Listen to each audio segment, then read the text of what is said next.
Joining me now with a reaction, Dr. John Eastman is a senior fellow at the Claremont Institute and constitutional law professor at Chapman University. And Andy McCarthy is a contributing editor at National Review and a Fox News contributor. John, I want to start with you because you wrote in the New York Times that birthright citizenship is not actually in the Constitution. So why does the left think it is? Well, they've misunderstood one of the clauses in the Constitution. There's actually two requirements for automatic citizenship. You got to be born on U.S. soil, and you have to be subject to the jurisdiction. And they just read that last clause out of the Constitution as if it's not there, or as if it means the same thing as being physically present here. But for those that ratified, those that drafted that language, it meant subject to the complete jurisdiction, not subject to allegiance to any foreign power. And that's what mandates birthright citizenship. So the children of citizens, the children of lawful permanent residents, they're automatically citizens if they're born here. But the children of temporary visitors or people who overstay their visas, and certainly the children of people who are not even lawfully present in the United States at all, are not automatically citizens according to the Constitution. And President Trump's executive order just wants to get the Constitution right. Well, Andy, the reaction today was just over the top, hyperbolic. Even Paul Ryan, we're going to play a little clip from this. Paul Ryan said this, I believe it was on a radio show. Let's listen.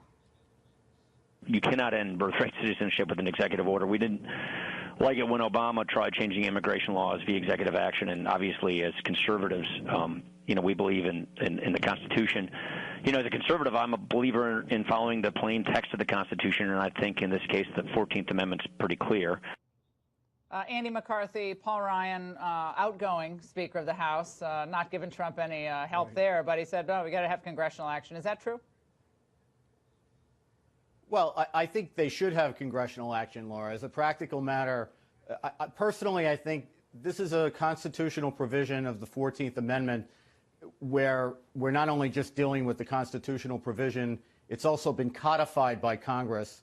I think they've made pretty clear that they want to weigh in here and that they feel like, and rightly so, that they are the supreme branch of the three in terms of defining citizenship. So I think there's a very good argument that Trump shouldn't do this by executive order. As a practical matter, I must tell you, I think the way the Supreme Court lines up, the only way they have a chance of succeeding on what I and my friend John Eastman think is the correct policy is by getting it done by statute rather than executive order. But when Ryan says that the Constitution's pretty clear, I don't know what Constitution he's reading, because as John just pointed out, there's a very strong interpretation of it that goes back to the people who actually defined it at the time that it was ratified, that runs 180 degrees different from the way that Ryan is interpreting it.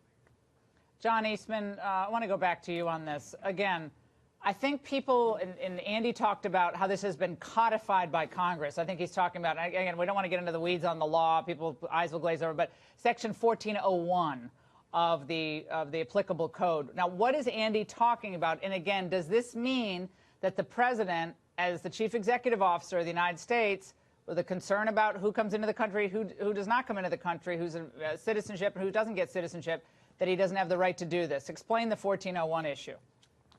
Well, the 1401 issue, Congress has a statute that defines citizenship, but it uses the exact same language as the Constitution. So we've got to figure out what the Constitution means. And like I said before, there are two requirements: born here and subject to the jurisdiction. Let me give an example. If a British citizen is over here as a tourist, he has to comply with our laws while he's here. He drives on the right side of the road, not the left side of the road. But he's not subject to our allegiance. He doesn't get drafted into our army. He's subject to the partial territorial jurisdiction, not the complete jurisdiction that was intended. And what the president is trying to do is just enforce that law as written. And I'll give you one very good example, and I think Andy will agree with me on this. You've got to be a citizen in order to get a passport.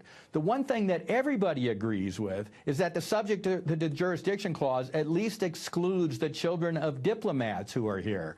And yet our passport office is unlawfully giving passports and deeming as citizens the children of diplomats who are clearly not covered by the 14th Amendment. So the president's executive order could, for example, just tell the passport office to quit violating the law. That would be well within his rights as the chief executive of the country.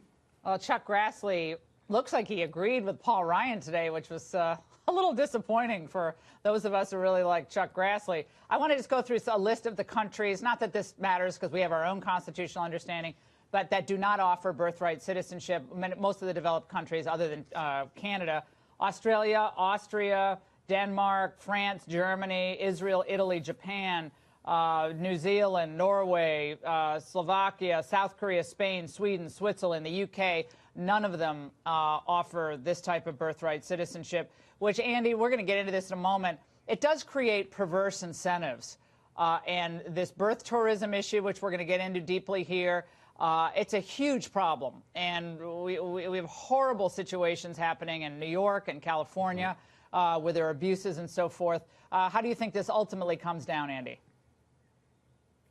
I think a lot of it depends on how it goes up to the Supreme Court, Laura. You're quite right. You know, look, when you hear people defend this, what they say is that this is absolutely what the 14th Amendment requires. They never say that this is good policy because it's indefensible policy. But I just think, having fought the old military commissions battle back, 10, 12 years ago, however long it was, there was a lot of authority that President Bush had to unilaterally order military commissions, and the court told him, nevertheless, that he needed Congress. And I just think, if this goes up to the Supreme Court as an executive order, we lose. If it goes up to the Supreme Court as a statute, at least there's a chance. All right, John and Andy, thank you so much. Fascinating conversation.